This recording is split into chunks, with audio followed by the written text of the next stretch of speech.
हक सच का नारा भेज पगारा। जिए मिर्जा जिए GDA, जिए मीर हुसैन बख्श खान टालपुर, जिए डॉक्टर अब्दुल्ला खान टालपुर, जिए मंसूर खान निज़ाम माणी।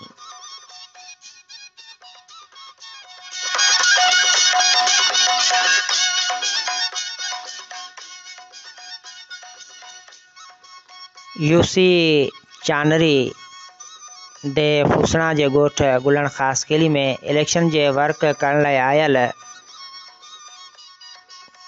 क़ौमी असेंबली जी सीट ते नामज़द उम्मीदवार NA 222 मीर हुसैन बख्श खान टालपुर ऐं सूबाई सीट ते नामज़द उम्मीदवार PS 69 डॉक्टर अब्दुल्ला खान टालपुर मथां ॻोठाणनि तरफ़ां गुलनि जी वर्खा ऐं अजुर्कुनि जा तोहफ़ा पेश कया विया।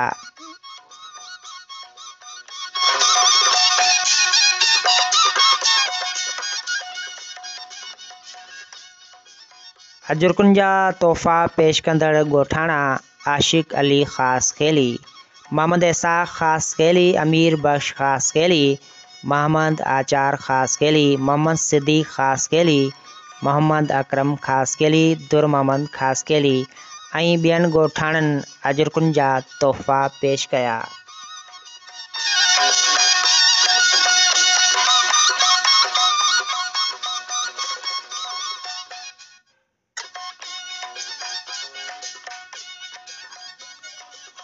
ॻोठाणनि तरफ़ां नामज़द उम्मीदवारनि खे इहो यकीन ॾियारियो वियो त असां 8 तारीख़ ते तारे जे निशान ते ठपो हणी तव्हांखे कामयाबु कंदासीं। नामज़द उम्मीदवार तमामु बहितरीन बाज़ौक़ बावकार बाइख़लाक़ उम्मीदवार मीर हुसैन बख्श खान टालपुर, डॉक्टर अब्दुल्ला खान टालपुर ॻोठाणनि खे इहो यकीन ॾियारियो त असां तव्हां सां ॾुख सुख में गॾु आहियूं।